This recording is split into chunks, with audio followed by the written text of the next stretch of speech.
Here we are at 5 something in the morning, and it's freezing. I probably should have worn thicker gloves today. Helmet's fogging up. I could see my breath before I left. I'm a real fair weather rider. I know it's kind of a bad thing, but to be honest, this isn't the most pleasant ride sometimes. So the payoff is going to come this afternoon. The nice weather. But for right now, man, it is. The weather report said 57 degrees as the low. And so I kind of make the assumption, 57 is basically 60, 60 is doable. There is no way that it is warmer than 40 degrees outside. Well, maybe 40. Definitely not 45. So a story I was going to tell on the last vlog that was kind of making me laugh over the last little while was, so I'm like not the handy guy. I really can't do anything with my hands. Kind of the way I am. I don't know. Pay somebody to do it, basically. And last summer, I had tried to. Well, there's a couple of good stories. So the first one, I'll Tarantino this and I'll go backwards, but I'll start with the most recent and then confuse you. So last summer, I was trying to change the oil on my Bandit. Like, it just seemed easy enough. The issue is that in order to get the filter off easily and drain the oil easily, you really need to have the bike up on the center stand. And for whatever reason, up until a couple weeks ago, I could never do that. It's like, it's all legs, but it's harder than that. The inclination is to use your arms and your shoulders. Not that easy. Maybe someday I'll post a video on how to do it, but it's hard, and it's not a light bike either. It's pretty big. So I got all the stuff to change the oil myself, and was in my garage probably like 8:30 at night or so, and this would have been maybe early June, like late May probably. And I go to change it. It was a pain in the ass to get the oil filter off, but then I drain the oil, and I drain the oil, and then I go to put the, I let it drain completely, and I go to put the oil plug back on, and I just keep turning, and it's not getting any tighter. It would like start to get tighter, and then it would get looser. Then it would start to get tighter, and then it would get looser. And I was like, what the hell happened?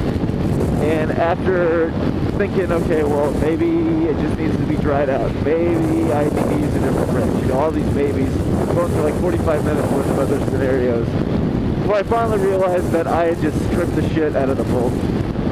And so, like, I'm livid because I wanted to ride the next day, and, I didn't even know how much something like this would cost. I might need an old oil pan. Like, it could end up getting pricey. And I get it towed to Everett Power Sports the next morning so that they can take a look at it. And I'm just thinking, okay, well, this will be several hundred bucks. I guess I'll just bite the bullet. Like, I'm not going to go without riding, so that's just not going to happen. And they call me and they basically say, okay, well, we're looking at it right now, and it could be one of a couple things. We're either going to have to re-thread the bolt, and if that's the case, it's going to be 400 bucks, like something that's out of control. And the other option was to Healy coil it. So basically, I don't want to say temporary, but it's a solution nevertheless. And they said, we'll know in the next hour or so what's going to happen, so we'll give you a call. And I authorized for either cash amount, like if it's the more amount that sucks, but I'll do it. And they called me back about an hour later, and they only had to Healy coil it, so it was only like 120 bucks. That was after the oil change. So I was stoked. Got to get that back. But kind of the moral of the story is that I'm not handy. I would love to be able to change my own oil. Now that I can do the center stand,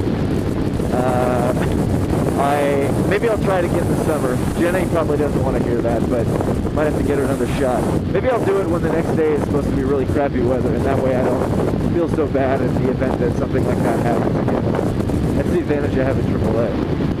That bike.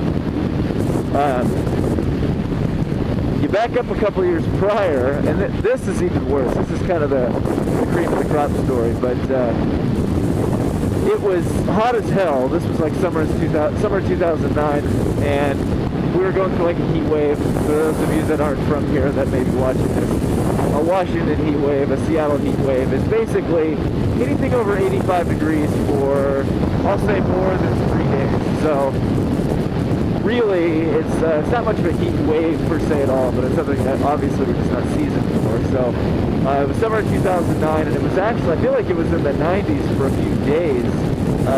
Might have even been more than a week, and you know, everybody was dying. We kind of saw this coming on the weather forecast. And before that, I found this thing online that was basically an article on how to build a air conditioner yourself. So I was like, oh wow, you know, the air conditioners are several $100. And I don't want to drop that. Like, you know, I could have, but why do that when I could spend, you know, a little bit less money and get the materials, make it myself, whatever. So it had a floor fan as a part of it, so I had to go get a floor fan. You had to go get some copper tubing, so, you know, durable but still bendable tubing. You had to get an ice chest, you had to get some ice, and a fish pump, and then some clear, flexible plastic tubing as well. So I get all the supplies. It's probably about $100 bucks, $120, and I go home and I start making it, and the idea was that you were going to spiral the copper tubing around the floor fan and then zip tie it together. You were going to have one end of the tubing go into a cooler that had ice water in it, and that way, and then the other side of the tubing in the ice water, but you have it connected to a fish pump. So the idea being that cold water is continuously circulating through the copper tubing up against the floor fan, and then the fan is blowing, thus causing the cold air that's coming off of the copper piping, or copper tubing, to keep you cool at night. So it's kind of like, we'll see. I go and I do it, you know, I put this thing together. I thought I actually put it together right, but it was just definitely not bringing out enough cool air whatsoever. Jenny comes home, sees the monstrosity that's sitting on the living room floor. She goes, what the hell is that? And I said, I made an air conditioner. I show her, I turn it on. You know, it's not circulating much at all. It's just kind of a big wet mess because of all the condensation that's building up on the copper tubing. So ended up giving that up, you know, wasted triple digits worth of supplies. Then I hear the great story to go and get a dehumidifier. So I spent $150 on that, try and get it to work. Finally, I get home that night. Jenny, you know, I'm dying because it's so friggin' hot, and I'm like a space heater, or a furnace, as Jenny likes to say. And she gets home that night, and she's like, "What? You know, what is this?" And I was like, "Oh, well, it's a dehumidifier."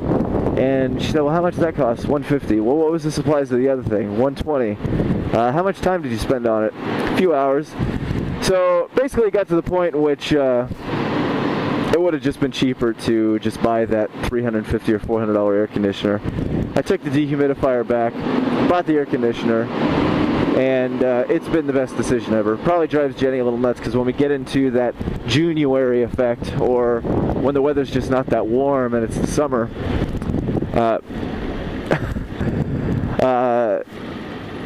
she thinks that it's absolutely freezing, but really, anytime it's over about 60 or 65 degrees in the evening, I could definitely have that air conditioner on. So it's been nice. And besides, around that period of time, I do recall that every member of the office was basically coming in exhausted because they didn't sleep at all the night before.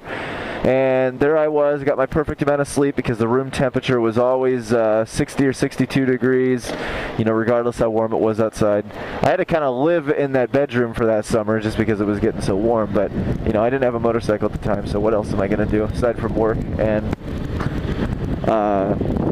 make sure that I stay cool. Remember when I was talking last time about being in a, you know, a little bit, not necessarily a shady, not like a shady area, but an area where anything could really happen, and the concept of somebody just walking up and taking my GoPro right off my helmet, this is kind of the area that I'm talking about. So hopefully that doesn't happen. But this is sort of a, can be a sketchy area at some time. I'm ready for the weekend. I'm really ready for the weekend. colleague of mine, we put the all the motorcycle gear on her yesterday, and with the red light, one of my other colleagues kept saying that she basically looked like Prometheus, and that's kind of what it was. With all the gear on, the you know, the striker rig, the helmet, the GoPro, kind of had her do like a point of view walk around the office type situation. So definitely got some looks, but people seem to enjoy it, so it was a good time.